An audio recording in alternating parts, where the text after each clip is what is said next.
안녕하세요. 저는 경기도에서 외롭지만 씩씩한 삶을 이어가고 있는 70대 여성입니다. 남편은 예전에 먼저 갔고 자식이라고는 아들 하나뿐이죠. 예전엔 그래도 식당 일, 공장 일 가리지 않고 다 했는데 최근에 병치레하며 병원에 자주 다니다 보니 체력이 많이 떨어진 것 같네요. 그래도 이 사연을 꼭 보내야겠다고 마음먹은 건 제가 겪은 일이 저만의 이야기가 아닐 것 같아서입니다. 자식한테 가진 거 다 내주고 아플 때 기댈 곳 하나 없는 부모가 저 말고도 분명 있을 것 같더라고요. 늙는 것도 서러운데 만약 그런 일을 당한다면 부모는 어떻게 해야 할까요? 자식과 싸워야 할까요?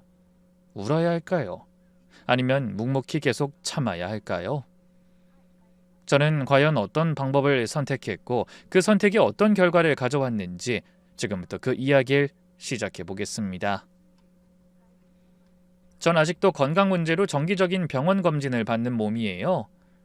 몇 해 전 유방암 판정을 받았거든요. 가슴에 멍울이 잡혀서 걱정하니 이웃 여자가 그러더라고요. 어머나, 그러지 말고 얼른 검사 받아봐. 겁난다고 미루다 일만 커지면 어쩌려고. 그래서 걱정스러운 마음에 동네 병원에 갔더니 의사가 심상치 않은 표정으로 그러더라고요.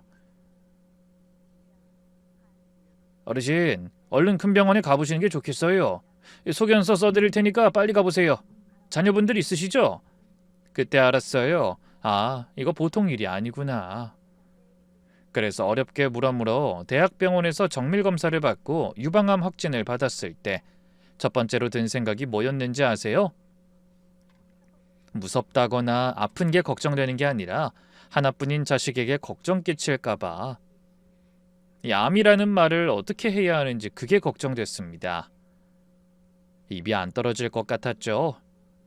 그래도 저에게 가족이라고는 아들뿐이니 알려야 한다는 생각이 들어 전화했네요. 제가 암이라는 말에 처음에 잠깐 놀라는 것 같던 아들은 이내 침착한 목소리로 말했습니다. 엄마, 요즘 의학이 좋아져서 치료만 받으면 다 낫는다잖아. 유방암은 암도 아니래요. 너무 걱정하지 마. 그 한마디가 끝이었습니다. 어느 병원인지 언제 수술하는지 그런 말은 묻지도 않았어요. 그래도 그때는 그러려니 했습니다. 아들도 몇 년 전 시작한 사업 때문에 바쁠 테니까 이해하려고 한 거예요. 직장 생활만 하던 사람이 사업한다는 게 보통 일이 아닐 거라고 짐작했죠. 부모는 원래 그런 것 같아요. 아무리 서운해도 먼저 자식 사정부터 헤아리게 되니까요. 수술을 먼저 하고 항암 치료도 받았습니다. 총 6차례 받았는데 처음 치료받던 날은 별것 아닌 것 같았어요. 그런데 이틀째부터 세상이 뒤집어지더군요. 속이 울렁거려서 물 한 모금도 넘기기 어렵고 머리카락이 빠지기 시작하고 온몸에 뼈마디가 쑤시는 게 누가 방망이로 두들겨 패는 것 같았습니다. 화장실에 가려고 침대에서 내려오는데 다리에 힘이 풀려서 바닥에 주저앉았어요. 간호사가 달려와서 부축해줬는데 그 손이 참 따뜻하더라고요. 자식한테서는 오랫동안 느껴보지 못한 온기였습니다. 수술하고 6차례 항암을 받는 동안 아들이 병원에 온 건 딱 2번이었어요. 수술할 때는 보호자가 필요하다니까 왔고요. 또 한 번은 제가 항암 부작용으로 응급실에 실려갔을 때 병원에서 연락이 갔던 모양입니다. 그때도 와서 1시간쯤 있다가 급한 일 있다며 가버렸어요. 며느린 한 번도 안 왔습니다. 전화는 없고 문자가 한 번 왔었네요. 수술하고 몸 관리 잘하라고 하더군요. 치료비도 전부 제가 냈습니다. 다행히 젊어서 암보험을 들어둔 게 있어 일단 노후 자금으로 모아둔 돈을 쓰고 보험료를 받으면 될 것 같더라고요. 제가 암에 걸렸다니까 아들이 대뜸 물은 게 그거였어요. 엄마, 암보험은 들어둔 거지? 그렇게 묻는 아들한테 손 벌리지 않아도 된다는 게 정말 다행이라는 생각이 들었습니다. 어쨌든 수술을 거쳐 마지막 항암 치료를 무사히 마치자 담당 의사가 웃으며 말했어요. 잘 견디셨어요. 다행히 아직 많이 진행되기 전이라 치료가 잘 된 것 같으니 앞으로 정기검진 잘 받으시면 됩니다. 오늘 퇴원하셔도 좋아요. 그 말을 듣자 눈물이 날 것 같았습니다. 끝났다. 이 지옥 같은 시간이 드디어 끝난 거야. 물론 힘든 순간도 많았지만 탈 없이 병원 문을 걸어 나갈 수 있다는 것만으로도 감사했죠. 퇴원짐을 싸는데 같은 병실 아주머니가 묻더군요. 아드님이 데리러 오세요? 저는 씁쓸하게 웃으면서 대답했죠. 아들이 사업하느라 바빠서 혼자 갈 거예요. 그 말에 저를 측은한 눈으로 보는 게 느껴졌지만 모르는 척했습니다. 그 사람은 입원할 때 딸이 와서 손잡아주고 이것저것 챙겨주면서 살갑게 얘기하고 그랬거든요. 아프기 전까지는 딸 있는 사람 부러운 줄 몰랐는데 그때는 참 부럽더라고요. 헌데 막 병원을 나와 택시를 탔을 때 전화가 울렸습니다. 화면을 보니 이웃집 여자더군요. 당연히 치료 잘 받았는지 안부를 물을 거라고 생각했는데 뜻밖의 얘기를 꺼냈죠. 큰일이야. 지금 여기 보일러 배관이 얼어서 터졌다고 수리업체 부른다는데 갑자기 한파가 와서 업체 부르는 사람들이 많은가 봐. 내일이나 돼야 고칠 수 있다는데? 어머나 그래? 그럼 난방이 안 되는 거야? 한겨울에 난방이 안 되는 집으로 돌아갈 순 없었습니다. 바깥 기온이 영하인데 항암으로 면역력이 바닥난 몸으로 냉골 같은 방에 들어가야 한다고 생각하니 앞이 캄캄했어요. 감기 하나만 걸려도 위험할 수 있는 상황인데 막막한 기분이 들더라고요. 어디로 가야 하나? 가뜩이나 기운도 없는데 하필 이런 일이. 급한 상황이 되니 그래도 생각나는 건 아들뿐이었습니다. 저는 잠시 고민하다 할 수 없이 아들한테 전화를 걸었어요. 형진아, 엄마 오늘 항암 끝났어. 오늘 퇴원해야 하는데. 그런데 제가 말을 다 끝내기도 전에 아들이 한숨을 쉬며 말했습니다. 엄마 미안한데 나 오늘 중요한 약속이 있어서 좀 바빠. 병원에 데리러 가기가 힘들 것 같거든? 혼자 택시 타고 갈 수 있지? 저는 데리러 와달라고 한 적도 없는데 먼저 넘겨짚고 못 온다고 하더군요. 아니 데리러 오라는 게 아니라 우리 집에 보일러가 터졌대. 그 난방이 안 된다는데 오늘 하루만 너희 집에서 차도 되겠니? 보일러가? 하필 오늘. 아들은 귀찮은 일이 생겼다는 듯이 말끝을 흐렸습니다. 뭔가 망설이는 기색이었죠.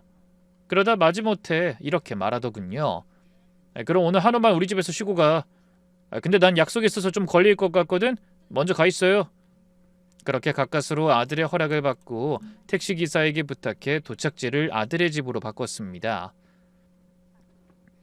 병원에서 아들 집까지 택시비가 2만 원 좀 넘었는데 미터기 숫자 올라가는 게 유독 빨라 보이더군요.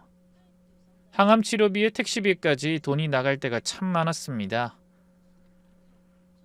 잠시 후 아들이 사는 아파트에 도착해 엘리베이터를 타고 올라가서 현관 앞에 섰어요. 초인종을 누르려는데 안에서 먼저 문이 열렸습니다. 며느리가 지갑을 든 채 서 있더군요. 어머니, 연락도 없이 무슨 일이세요? 아들이 며느리한테 아직 말을 못한 건지 의아한 표정으로 물었어요. 아, 형진이한테 못 들었니?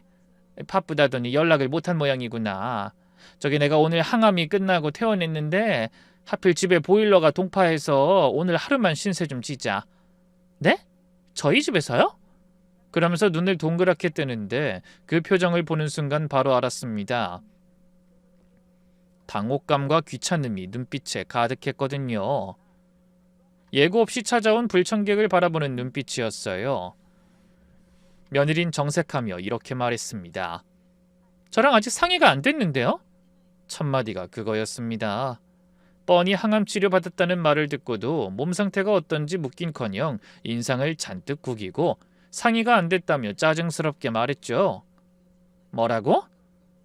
그 이랑 뭐라고 말씀하셨는진 모르겠는데 전 들은 게 없다고요. 저는 당황했지만 최대한 조심스럽게 말했습니다. 형진이가 오늘 하루만 있다가 가라고 분명히 얘기했는데 전 못 들었다고요. 아무리 그 이랑 얘기하셨어도 전 모르는 일인데 갑자기 이러시면 곤란하죠. 저는 놀라고 당황스러워 말문이 막혔습니다. 그러다 기어들어가는 목소리로 간신히 말했죠. 아이 그냥 딱 하룻밤이면 되는데 잠만 자고 내일 아침에 바로 나가마. 하지만 며느린 팔짱을 낀 채 한숨을 내쉬며 말했습니다. 어머니, 저희 큰애가 고등학생인 거 아시죠? 시험 기간이라 공부해야 하는데 집에 어머니가 계시면 방해될 거예요. 당장 주무실 방도 없어요. 정리가 안 됐다고요. 아이 방이 없으면 거실에서 이불 한 장만 깔고 자도 되는데 어머니가 거실에서 주무시면 애가 새벽에 물 마시러 나올 때 불편하죠. 시험 앞두고 컨디션 망가지면 어떡해요? 손주가 물 마시러 나오는데 방해가 된다니. 그 말을 듣는 순간 맥이 탁 풀리며 더는 할 말이 떠오르지 않더라고요. 방이 없다, 정리가 안 됐다, 방해가 된다. 그 모든 건 다 핑계였죠. 그냥 제가 반갑지 않았던 겁니다. 그때 복도 끝 엘리베이터에서 누군가 내려 걸어오는 소리가 들렸어요. 고개를 돌려보니 골프복을 입은 아들이 무거운 골프 가방을 메고 걸어오고 있더군요. 중요한 약속이 있어서 병원에 올 수 없다던 아들의 그 중요한 약속이 골프였던 겁니다. 저와 며느리를 본 아들이 걸음을 멈추자 며느리가 먼저 입을 열었습니다. 자기야, 나한테 말도 없이 이러는 건 좀 아니지 않아? 그 말에 아들이 난처한 표정으로 버벅거렸어요. 아이, 골프 치느라 전화한다는 걸 깜빡했네. 어쨌든 오늘은 좀 곤란하다고 말씀드렸어. 방도 마땅치 않고 애 시험 기간이고 무엇보다 너무 갑작스럽잖아. 아무리 아들 집이지만 이건 곤란하지. 며느리의 단호한 말에 형진이가 잠시 갈등하더니 머쓱한 표정으로 저를 향해 말했습니다. 엄마 미안. 오늘은 준비가 안 됐나 봐. 저는 불안한 마음으로 물었어요. 준비가 뭐가 필요해? 이불 한 장만 내주면 되는데. 나 까다롭게 굴 생각 없으니 신경 쓰지 말라고 해라. 진짜 딱 잠만 자면 돼. 제 말에 형진이가 대답을 못하고 우물쭈물하자 며느리가 대신 말했습니다. 어머니, 진짜 방이 없다니까요? 공부하는 애들 방을 뺏을 수도 없고 갑자기 들이닥쳐서 이러시는 법이 어디 있어요? 오늘은 절대로 안 돼요. 저는 아들을 바라봤어요. 그래도 어떻게든 저를 도와줄 거라고 생각했는데 아들이 선택한 건 이런 말이었죠. 엄마 미안. 하룻밤만 모텔에서 자요. 내일은 보일러 고친다고 한 거지? 그러더니 지갑에서 10,000원짜리 3장을 꺼내 제 손에 쥐어주며 말했어요. 지금 현금 가진 게 이것밖에 없네. 골프 한번 치려면 돈이 엄청나게 든다는 말을 들었던 기억이 났어요. 자기는 그 비싼 골프 치고 와서 항암 끝내고 갈 데 없는 어미한테 내민 돈은 3만 원이 전부였습니다. 저는 홀린 듯 그 돈을 받아들고 발길을 돌렸어요. 돌아서는 저를 향해 아들이 뭐라고 한 것 같은데 기억이 나지는 않습니다. 그냥 멍하니 엘리베이터를 타고 1층 버튼을 눌렀네요. 문이 닫히는 순간 다리에서 힘이 풀려 엘리베이터 벽에 등을 기대고 쪼그려 앉았습니다. 걷잡을 수 없이 눈물이 흐르더군요. 그날 밤 저는 터덜터덜 걸어 아들 집 근처 찜질방으로 갔습니다. 그러면 안 되는데 입맛이 없어 저녁도 건너뛰었죠. 가능한 사람이 없는 구석진 곳에 자리를 잡고 누워 천장을 보며 생각했어요. 내가 자식을 잘못 키웠구나. 새벽같이 일어나 자식 입에 더운 밥 넣어주려고 발버둥 치는 동안 어떻게 살아야 하는지는 못 가르쳤네. 한숨을 쉬며 돌아 눕는데 팔뚝에 링거 자국이 눈에 들어왔습니다. 보라색으로 멍든 혈관과 주삿바늘 자국을 물끄러미 바라봤어요. 참을 수 없는 서러움과 분노가 치밀더군요. 억울하다는 말로는 부족했습니다. 말로는 표현할 수 없는 복잡한 감정이 소용돌이쳤지만 그중 가장 큰 건 바로 허무함이었습니다. 제가 평생을 헛살았다는 느낌을 지울 수 없더라고요. 당연히 잠이 오지 않았죠. 새벽까지 뒤척이다 찜질방 매점에서 컵라면 하나 사 먹었습니다. 항암 끝내고 처음 먹는 식사가 컵라면이라니 헛웃음이 나왔어요. 얼굴로는 웃었지만 가슴으로는 울었습니다. 다음 날 보일러가 고쳐졌다는 이웃의 연락을 받고 집으로 돌아왔어요. 찜질방에서 제대로 못 자고 컵라면 하나로 버틴 탓인지 몸이 천근만근이더라고요. 현관문을 열고 들어가니 집안이 꽁꽁 얼어 있었어요. 얼른 보일러를 켜고 기다렸지만 한기는 금방 가시지 않았습니다. 낡은 다세대 주택이라 안 그래도 외풍이 센 편이거든요. 얼른 이불을 꺼내 뒤집어 쓰고 누워서 전화기를 받습니다. 안 그러려고 해도 자꾸 눈이 가더라고요. 그때까지도 포기가 안 됐는지 혹시나 하는 마음이 들었던 거죠. 아들이든 며느리든 지난밤 잘 잤느냐고, 몸은 괜찮으냐고 한마디쯤 하지 않을까 하고 기다린 겁니다. 하지만 부재중 전화도 문자도 카톡도 없었어요. 그날만이 아니었죠. 하루가 지나고 이틀이 지나고 일주일이 지나도 아무 연락도 없었습니다. 항암 끝내고 태어난 부모를 문전박대해 놓고도 아무렇지 않은 듯 자기들 일상을 살고 있었던 겁니다. 그래도 저는 혼자서 몸을 추스르기 위해 노력했어요. 매일 아침 죽을 써먹고 약 챙겨 먹고 동네 한 바퀴 천천히 돌며 운동했죠. 의사가 무리하지 말고 잘 먹고 잘 쉬라고 했으니 제가 할 수 있는 한 최선을 다해야겠다 싶더라고요. 그러다 퇴원하고 한 달쯤 지났을 때 정기검진을 받으러 대학병원으로 향했습니다.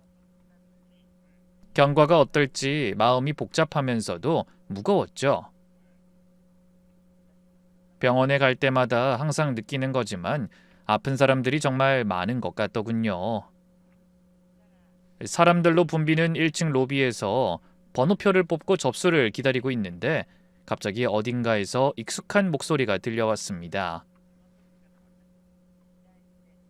엄마, 건강검진은 저쪽에서 하나 봐. 내가 다 알아서 할 테니까 엄만 따라오시기만 해. 고개를 돌려보니 정말 며느리 소영이가 보였어요. 그 옆으로 안싸돈도 보였습니다. 며느리가 다정하게 자기 친정어머니 팔을 잡고 접수 창구까지 데려다주고 번호표 뽑아오고 이것저것 꼼꼼하게 챙기고 있더군요. 저를 대할 때는 전혀 찾아볼 수 없는 부드럽고 살가운 모습이었죠. 제가 잘못한 것도 없는데 괜히 들키면 안 될 것 같은 기분이 들어 얼른 고개를 돌렸습니다. 원래 두 사람에게 등을 보이고 앉아있어 마주칠 일이 없었는데 괜히 움츠러들더라고요. 그런데 안 보려고 해도 두 사람의 목소리는 너무나 분명하게 들려왔어요. 엄마, 검사 끝나면 우리 집에서 며칠 쉬다 가. 엄마 좋아하는 전복 넣고 갈비찜 잔뜩 해놨어. 아이고 또? 아야 안 그래도 되는데. 큰애 공부하는데 방해되는 거 아니니? 방해는 무슨. 엄마는 언제나 환영이지. 애들이 외할머니 온다고 하면 얼마나 좋아하는데. 그 거실에서 자라고 하고 나랑 안방에서 자면 돼. 그 소리를 듣고 있는데 또 머리가 멍해지는 기분이 들었어요. 전복 넣은 갈비찜? 애들이 좋아해? 내가 항암 치료하고 하루만 재워달랬더니 잘 방도 없다던 애가. 저는 거실에서 하루만 자겠다고 해도 애가 물 마시러 나올 때 불편하다고 눈에 쌍심지를 켜고 반대하던 며느리가 자기 친정어머니한테는 언제든 환영이라고 하더군요. 전에 느꼈던 그 허무함이 다시 한번 가슴을 뒤흔들었어요. 며느리는 그 집에 제가 잘 방이 없어서 거절한 게 아니었습니다. 저를 재울 마음이 없었던 거죠. 물론 저도 바보가 아니니 짐작은 하고 있었어요. 하지만 혹시나 하던 사실을 확인하고 나니 씁쓸함이 배가 되더라고요. 그때 다정하게 얘기 나누던 두 모녀가 자리에서 일어나는 것 같아 고개를 슬쩍 돌려봤습니다. 속닥거리며 웃던 며느리가 검사실 쪽으로 자기 어머니를 부축하며 걸어가는 게 보이더군요. 그때 제 가슴을 가득 채운 건 서럽다거나 분하다거나 그런 감정이 아니었습니다. 그제야 어렴풋이 짐작하던 사실을 확실히 깨달아 오히려 명쾌한 기분이 들었어요. 며느리한테 저는 가족이 아니라 짐이었다는 사실이었죠. 그리고 아들은 그걸 다 알면서도 모르는 척 했고요. 그날 저는 병원을 나오며 혼자 중얼거렸습니다. 그래, 내가 죽기 전에 너희들 인생 공부 단단히 시켜줘야겠구나. 그때부터 옛날 일이 하나하나 떠올랐어요. 제가 왜 그 낡은 주택에 살게 됐는지, 원래 제 집이 어디였는지, 지난 기억들이 물밀듯이 밀려오더군요. 몇 해 전 일이었어요. 연락도 없이 아들과 며느리가 저를 찾아왔더라고요.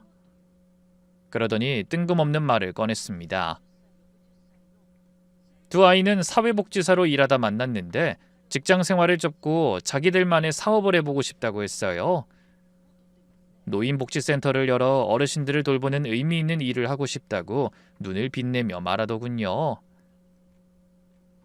엄마, 이거 정말 뜻깊은 일이야. 어르신들 돌보는 센터거든. 우리 둘 다 경험이 풍부하니까 잘할 자신 있어. 이제 애들도 한참 엄마 손길이 필요할 때라 소영이는 바쁠 때만 나와서 도와주면 되니까. 애들한테 더 집중할 수도 있고 아무래도 직장 생활보다야 훨씬 여유가 생길 것 같아요. 저는 속으로 의아한 생각이 들었습니다. 원래 그런 일을 하나하나 저에게 정성스럽게 말하는 애들이 아니었는데 갑자기 찾아와 장황하게 설명할 때는 뭔가 이유가 있을 것 같더라고요. 아니나 다를까 이내 본론이 나왔어요. 근데 엄마, 그 초기 자금이 좀 부족해. 시설 보증금이랑 인테리어, 장비 들이는데 돈이 꽤 들어. 엄마가 어떻게 좀 도와줄 수 없을까? 제가 가진 거라곤 아파트 하나가 전부였습니다. 남편이 살아있을 때 무리해서 장만한 서울 시내 32평 아파트. 그게 노후까지 책임질 저의 전 재산이자 유일한 보금자리였어요. 그런데 그런 저에게 사업을 도와달라니 어쩌라는 말인지 모르겠더군요. 그때 며느리가 옆에서 거들었습니다. 어머니, 사실 저희가 은행 대출도 알아봤는데 이자가 너무 높아서요. 어머니가 도와주시면 사업이 안정되는 대로 꼭 갚아드릴게요.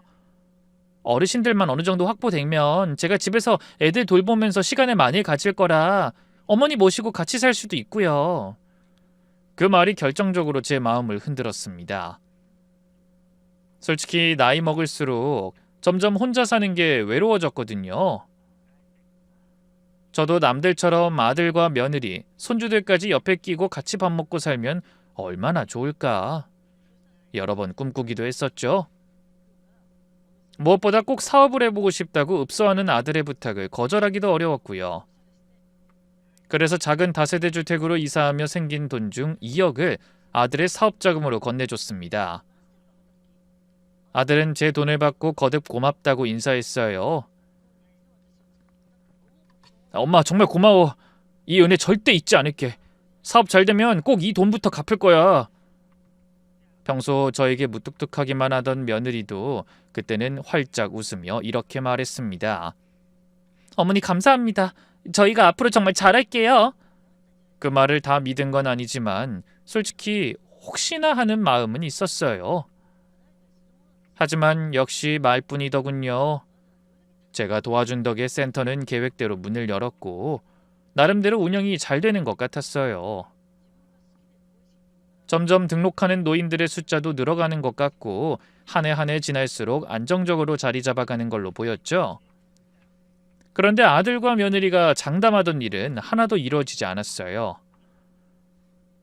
사업이 안정되면 갚을 거라고 큰소리치던 돈도 돌아오지 않았고 저를 모시고 살겠다던 말도 언제 그랬냐는 듯 쏙 들어갔죠. 저는 낡은 집에서 혼자 밥 먹고 병원 다니며 외로이 늙어갔습니다. 그래도 저는 아들, 며느리를 탓하거나 원망하진 않았어요. 솔직히 서운한 마음이 없었다면 거짓말이겠지만 한창 공부할 나이에 손주를 둘이나 키우며 잘 살아보려고 노력하는 아이들이 안쓰러운 마음도 있었습니다. 그래서 조용히 속으로 마음을 다잡으며 제 삶에 만족하려고 노력했죠. 그래, 나한테 자식이 둘이 있는 것도 아니고 하나뿐인 아들 잘 되는 일인데 아까울 게 뭐가 있겠어. 먼저 간 그 사람도 아들 사업 도와준 거니 잘했다고 할 거야. 꼭 돌려받겠다는 마음으로 준 것도 아니니까 그냥 잊고 살자. 하지만 제가 생각지도 못한 투병을 하게 되며 모든 게 달라졌습니다.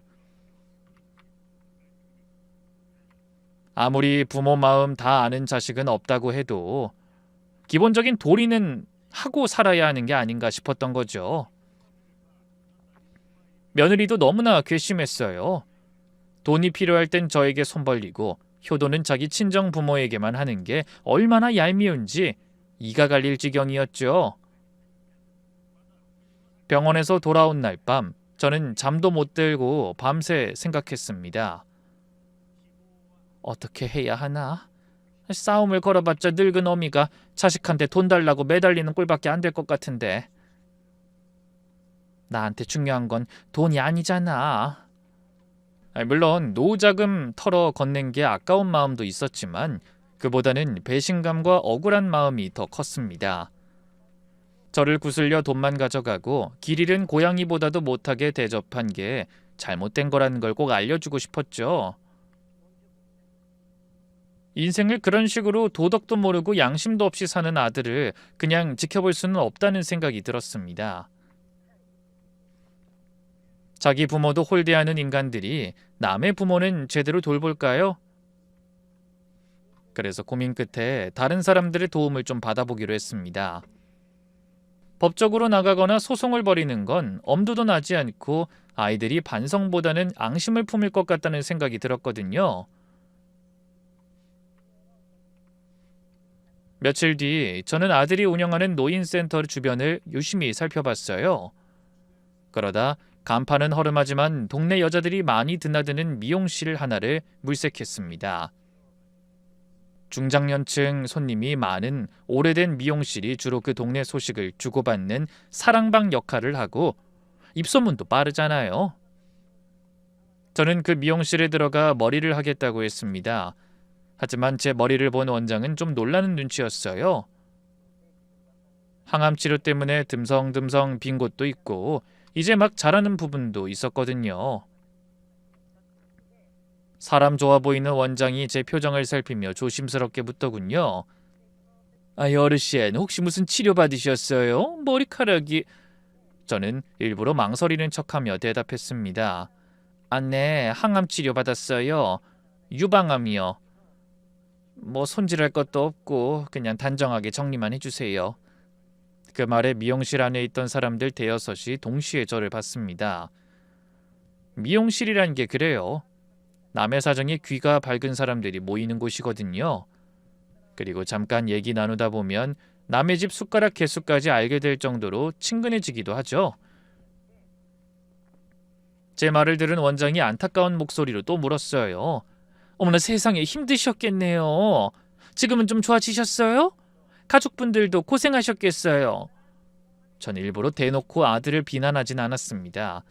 그냥 힘없는 목소리로 넋두리하듯 이야기를 꺼냈어요. 힘들었죠. 돌봐주는 사람 하나 없이 혼자 치료받는 게 보통 일이 아니더라고요.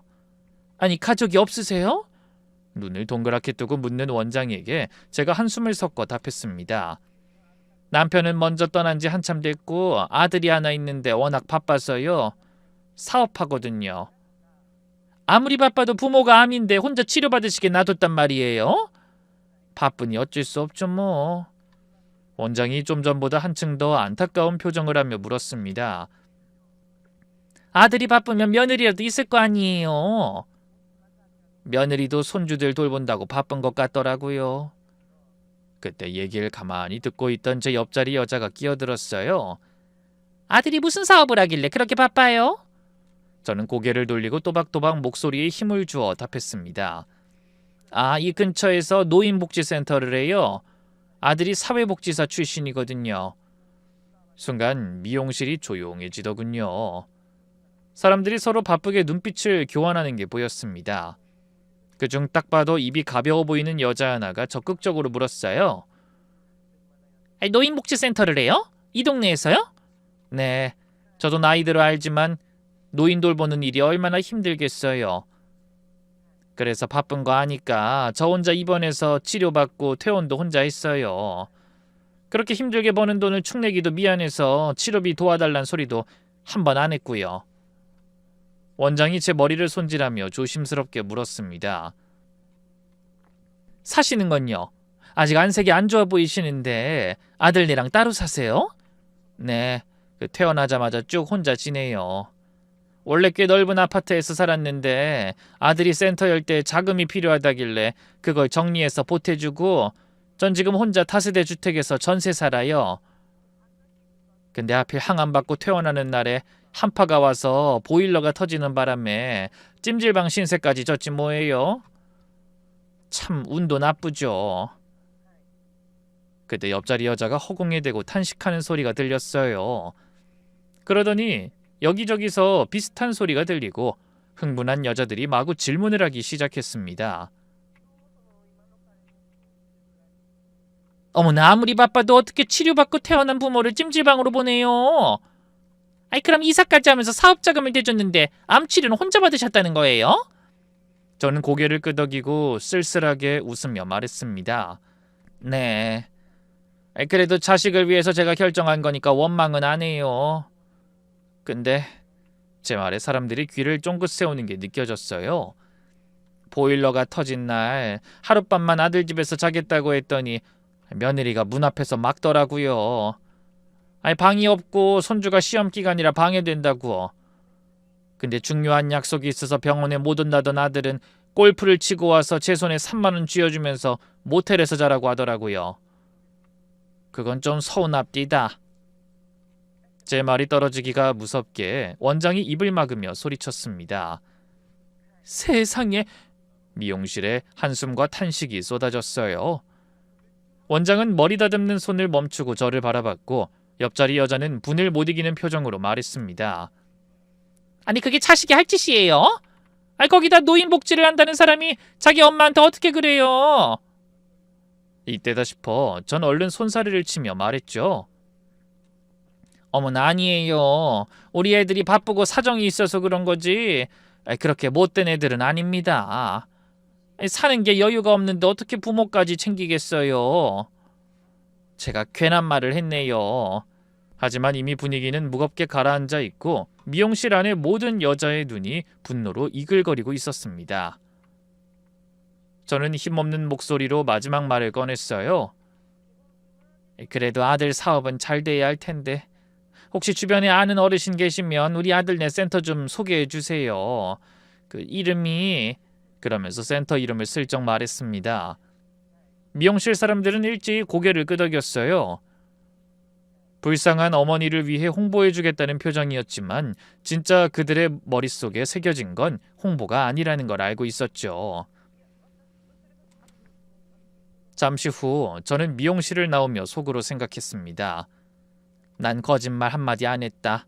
전부 사실을 말한 것뿐인데 그게 부메랑이 되어 돌아온다면 너희들이 그만큼 말도 안 되는 짓을 벌였다는 거지. 어디 두고 보자. 그 일이 어떤 결과를 가져오는지. 동네 미용실의 위력은 겪어본 분들만 아실 겁니다.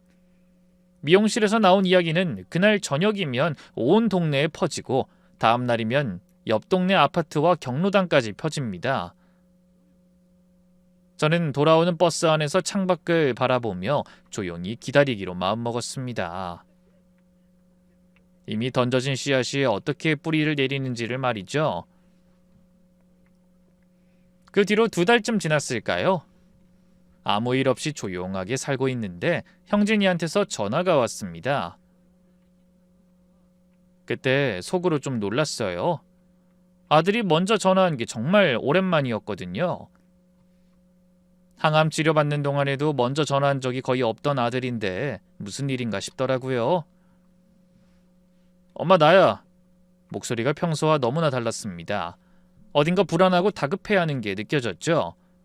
그래, 무슨 일로 전화를 다 했니? 엄마, 큰일 났어. 우리 센터에 등록한 어르신들이 지난달부터 줄줄이 빠져나가고 있어. 새로 등록했던 사람들도 갑자기 등록을 취소하고... 저는 흠칫 놀랐지만 아무 말도 하지 않고 가만히 듣고만 있었습니다. 이번 주만 해도 다른 센터로 옮기겠다는 분이 벌써 10분이 넘어. 이유를 물어봐도 아무도 말을 안 해. 그냥 개인 사정이라고만 하는데 너무 이상해. 센터 직원들 다 잡돌이 해봐도 잘못한 게 없는 것 같은데 갑자기 이렇게 한꺼번에 나갈 리가 없잖아. 무척 흥분한 것 같은 아들에게 뭐라고 해야 할지 모르겠더라고요.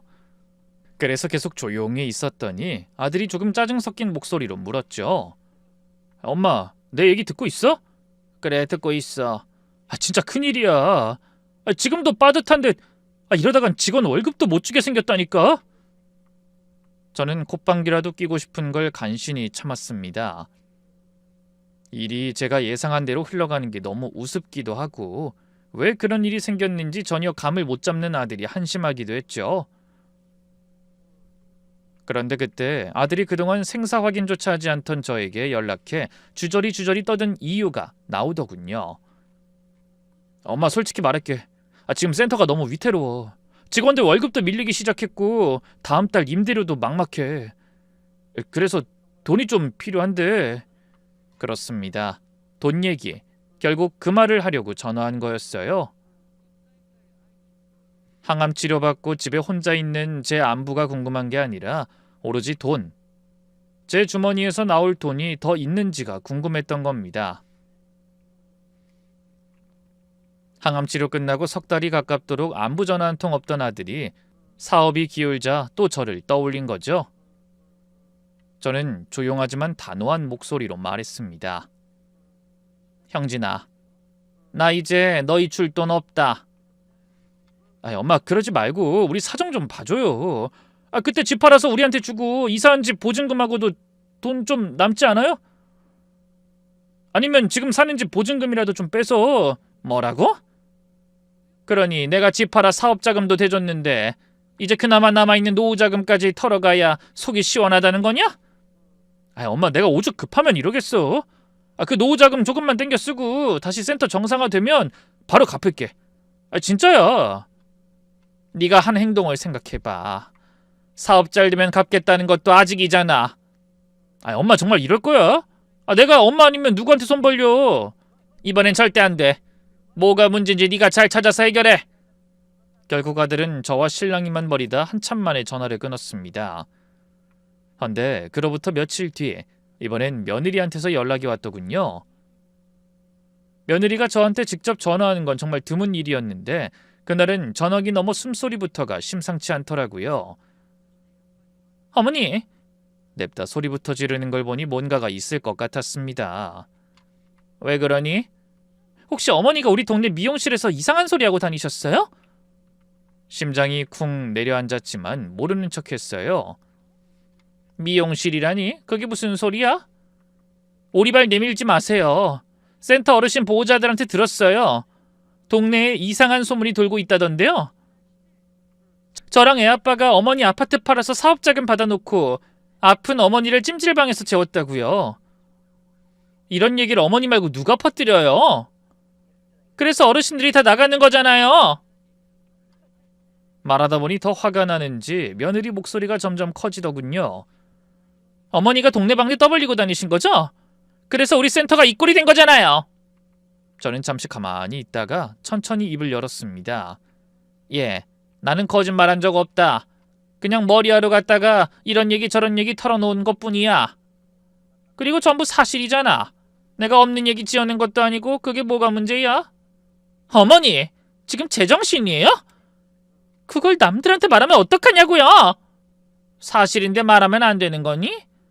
너희가 한 짓이 떳떳하면 소문이 뭐가 무섭겠어? 전화기 너머로 잠깐 침묵이 흐르더니 이내 며느리가 이를 악문 듯한 목소리로 말했습니다. 어머니, 정말 너무하신 거 아니에요? 그것 좀 서운하다고 이런 짓을 벌여요? 이건 우리 생계가 걸린 문제라고요. 나도 생사가 걸린 문제였다. 항암 치료받고 면역력도 약한 내가 갈 데가 없을 때 너희는 내 생존을 걱정했니? 그거랑 이거랑 같아요. 어머니는 혼자 몸이지만 저희는 애들이 있잖아요. 이 일로 어머니 손주들 밥 굶기면 어쩌실 거예요? 사지 욕심 멀쩡한 부모가 있는데 뭐가 걱정이냐? 센터 잘못되면 다시 취직하면 되지. 제 말이 끝나기가 무섭게 전화가 뚝 끊겨버렸습니다. 헌데 그 뒤로 또 일주일이 지난 어느 날 저녁 갑자기 초인종이 울렸어요. 집에 찾아오는 사람이 거의 없는데 누군가 싶어 인터폰을 봤더니 아들과 며느리가 나란히 서 있더군요. 둘이 같이 온 건 몇 해 전 사업 자금을 부탁하러 왔을 때 이후로 처음이었습니다. 저는 잠시 망설이다 문을 열었어요. 그러다 몇 달 사이에 많이 변한 두 아이의 얼굴을 보고 적잖이 놀랐습니다. 아들도 수척해 보였지만 며느리의 얼굴이 정말 많이 달라져 있었어요. 그냥 어두운 정도가 아니라 기가 죽은 표정이랄까요? 며칠 전 전화로 저한테 소리 지르던 애가 맞나 싶을 정도로 기운 없어 보이고 얼굴에 수심도 가득했죠. 아들이 집 안으로 들어서며 좁고 낡은 실내를 둘러보더니 중얼거렸어요. 집이 정말 많이 낡았네. 그동안 바쁘다는 핑계로 이 집을 제대로 둘러본 것도 거의 처음인 것 같아. 그 뒤를 따라 들어오던 며느리도 기운 없는 목소리로 입을 열었습니다. 어머니, 저희가 잘못했어요. 그동안 어머니한테 너무 소홀했던 거 저희도 반성하고 있어요. 그 말이 고지고대로 들리진 않았지만 뭐라고 하는지 계속 들어보기로 했죠. 앞으로는 저희가 잘할게요. 그래서 생각해 봤는데 어머니 아직 몸도 안 좋으신데 저희랑 같이 사시는 게 어떨까요? 저희가 안방도 내드리고 신경 써서 모실게요. 그때 가만히 듣고 있던 형진이도 거들었어요. 그래 엄마, 이번엔 진짜 같이 살자. 큰애랑 둘째 같이 방 쓰라고 하고 우리가 작은 방으로 옮기면 돼. 저는 가만히 듣기만 하려다 너무 기가 막혀 한마디 했습니다. 뭐야? 항암 끝나고 하루만 재워달래도 없다던 방이 갑자기 어떻게 생겼니? 그땐 절대 안 된다고 하지 않았어? 제 말에 두 아이의 눈빛이 격하게 흔들리는 게 보였습니다. 아들의 눈에는 불안함이, 며느리의 눈에는 얕은 계산이 서려 있는 게 느껴지더군요. 그제야 또 깨달았습니다. 그 애들이 진심으로 사과하려고 온 게 아니라는 걸요. 같이 살자는 말에도 제가 별 반응을 보이지 않자 며느리가 더는 못 참겠는지 본색을 드러냈습니다. 어머니가 저희랑 같이 사시는 모습을 보여야 동네 사람들이 오해를 풀 거 아니에요. 그래야 센터도 다시 살릴 수 있고요. 아들과 며느리의 목적은 화해가 아니라 이미지 복구였어요. 제가 간절히 원할 때는 매몰차게 내치던 인간들이 사업이 기울자 갑자기 저를 필요로 하게 된 겁니다. 저는 천천히 고개를 저으며 말했습니다. 아니, 내가 너희랑 같이 사는 일은 없을 거다. 사업 시작할 때 돈 빼간 것도 모자라 이제 너희 사업 홍보하는 도구로 이용하려는 거 누가 모를 줄 아니? 하지만 아들은 펄쩍 뛰며 말했습니다. 아니야 엄마, 이 사람이 흥분해서 말실수한 거야. 우린 그런 뜻이 아니라 진짜 엄마 건강이 걱정되고 지난번 일이 후회돼서 온 거야. 이제라도 잘 모시고 싶어서. 하필 그 진심이 왜 센터에서 사람들이 빠지기 시작하면서 생겼을까? 이 어미가 어디까지 속아줘야겠니? 저는 마지막으로 깊은 한숨을 내뱉으며 단단히 못 박았습니다. 돌아가거라.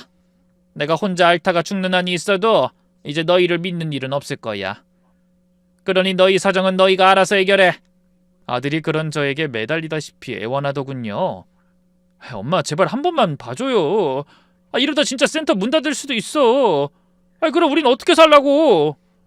하지만 며느린 성질을 이기지 못했는지 이를 악물고 사납게 소리쳤어요. 그러게 왜 그런 말도 안 되는 소리를 떠벌리고 다녀서 일을 이렇게 만들어요? 도대체 무슨 생각으로 자식 앞길에 똥물을 끼얹으신 거냐고요? 이거 엄연히 영업방해라는 거 모르세요? 저 역시 있는 힘을 다해 아들과 며느리를 향해 소리 높여 말했습니다. 일이 이렇게 된 이유를 아직도 모르겠니? 센터가 문 닫는다고 해도 그건 내가 입을 열어서가 아니다. 너희가 그렇게 살아왔으니까 이런 결과가 찾아온 거야. 나는 단 한마디도 보태거나 거짓말한 게 없으니까. 나를 원망하기 전에 너희 자신을 돌아봐. 그래도 며느린 여전히 억울한 얼굴로 되물었어요. 제가 뭘 얼마나 잘못했다고 이러시는 거예요? 아픈 난 절대 들어갈 수 없는 그 집에 너희 친정어머님 며칠씩 잘만 쉬다 가시더구나. 그것도 전복 갈비찜까지 대접받으면서. 그러자 며느리가 눈을 크게 뜨고 놀라더니 갑자기 입을 다물었습니다. 저는 고개를 돌려 아들을 향해서도 마지막 말을 내뱉었어요. 형진아, 너도 생각을 해봐라.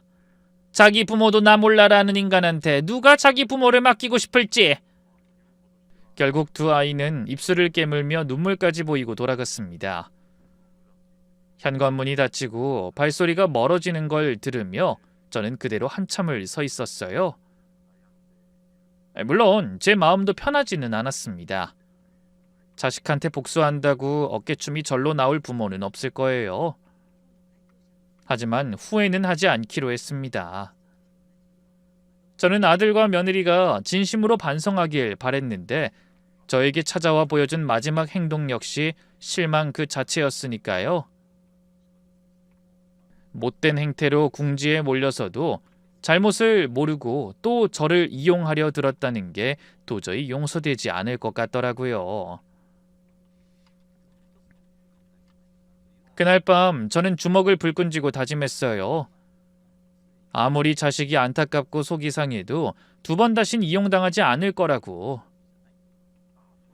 살던 집까지 옮기며 도와줬을 때 한 번 당했으면 됐지 몸까지 아픈 마당에 같은 실수를 반복하긴 싫었거든요.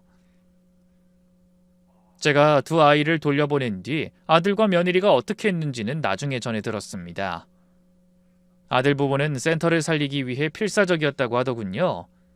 일단 시설을 새로 단장했다고 합니다. 실내를 전부 새로 꾸미고 어르신들 쉬는 공간에 안마 의자도 들여놓고 프로그램도 대폭 바꿨다고 하더군요.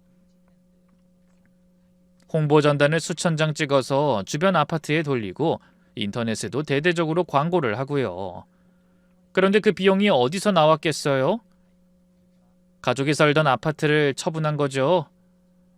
넓은 아파트를 팔고 센터 근처 작은 빌라로 이사했다고 하더군요. 큰 방 하나에 작은 방 하나, 화장실 하나, 거기서 네 식구가 살게 된 거예요. 그 소식을 들었을 땐 기분이 참 묘했습니다. 제가 아들의 사업을 위해 아파트를 정리하고 좁고 낡은 집으로 이사한 것처럼 아들도 똑같은 일을 겪고 있었으니까요. 고3이 된 큰손자는 자기 방을 잃었고 방이 좁아 책상을 놓지도 못하고 거실 한쪽에서 공부하는 신세가 된 모양이었어요. 부모의 잘못으로 인해 손자까지 힘들어진 상황에 마음이 아프긴 했지만 그로 인해 아들과 며느리가 더 많은 것을 공부하길 바랬습니다. 자기들의 잘못이 가족 모두에게 어떤 결과를 가져왔는지를 보며 가슴 깊이 반성하길 바란 거죠. 하지만 그렇게 돈을 들여 센터를 재단장해도 결과는 신통치 않았다고 했어요. 한번 무너진 신뢰는 돈으로 살 수 없는 법이더군요. 시설을 아무리 고치고 프로그램을 바꿔도 동네 사람들의 반응은 싸늘했답니다. 새로 등록하는 사람이 거의 없었던 거죠. 이유는 간단했습니다. 우리가 모두 짐작하는 바로 그 이유였어요. 자기 부모도 안 챙기는 사람들이 우리 부모를 제대로 돌봐주겠어? 돈만 하는 인간들이 무슨 복지야 복지는. 어르신들을 다 돈으로만 보겠지. 그런 말들이 아들의 센터에 꼬리표처럼 따라다녔던 겁니다. 아무리 시설이 좋아도 아무리 가격을 낮춰도 사람들의 머릿속에 뿌리내린 생각은 변하지 않았죠. 나이든 부모에게 돈만 빼먹고 병들자 방치한 아들과 며느리라는 인식 말입니다. 노인을 돌본다는 게 결국 신뢰의 문제잖아요. 내 부모를 남한테 맡기는 건 그 사람을 믿기 때문인데 그 믿음이 깨진 이상 돈을 아무리 쏟아부어도 회복이 불가능했던 겁니다. 결국 센터는 반년을 더 버티다가 문을 닫았습니다. 아들이 술을 잔뜩 먹고 전화해서 이런 말을 전하더군요. 엄마, 우리 센터 결국 접었어. 이제 후련해. 엄마가 원한 게 이런 거야? 뭐라고 해야 할지 모르겠더라고요. 잘 됐다고 할 수도 없고 안 됐다고 하기도 어렵고. 그래서 그냥 조용히 전화를 끊었습니다. 솔직히 마음은 아프지만 다 자기들이 자처한 일이라고 생각했거든요. 그렇게 센터를 접은 뒤 아들과 며느리는 다시 월급쟁이 신세로 돌아갔다고 들었어요. 형진이는 어느 복지관에 계약직으로 들어갔고 며느리도 다른 기관에서 사회복지사로 일하게 됐다고 하더군요. 센터장이라며 목에 힘주고 골프나 치러 다니던 사람이 다시 남 밑에서 일하는 게 쉽진 않았을 겁니다. 넓은 아파트에서 작은 빌라로 옮긴 것도 두 사람한텐 자존심이 상하는 일이었겠죠. 며느리의 친정어머니는 당분간 딸네 집에서 쉬다 갈 수 없을 테고 전복 넣은 갈비찜도 얻어먹지 못할 겁니다. 전복 넣은 갈비찜은커녕 이제 반찬 걱정부터 해야 하는 형편이 됐으니까요. 그때 며느리가 무슨 생각을 했는진 모르겠습니다. 저를 냉대한 그날을 떠올리며 반성했을지 아니면 여전히 남 탓만 하고 있을지 알 수 없지만 그래도 최소한 자신의 잘못은 깨달았기를 바랬네요. 그렇게 몇 달이 더 지나 어느 날 초인종이 울려 인터폰을 확인하니 형진이가 서 있었어요. 이번엔 며느리 혼자 왔더군요. 저는 문을 열어줄까 말까 망설이다 한참 만에야 아들을 집안에 들였습니다. 아들은 낡은 점퍼에 운동화를 신고 얼굴도 많이 수척해졌더군요. 사업을 접고 좁은 집으로 이사해 살며 다시 직장 생활을 하는 동안 마음고생 몸고생 많이 한 것 같았어요. 집안에 들어서고도 한동안 아들은 아무 말도 하지 않고 저를 바라보기만 했습니다.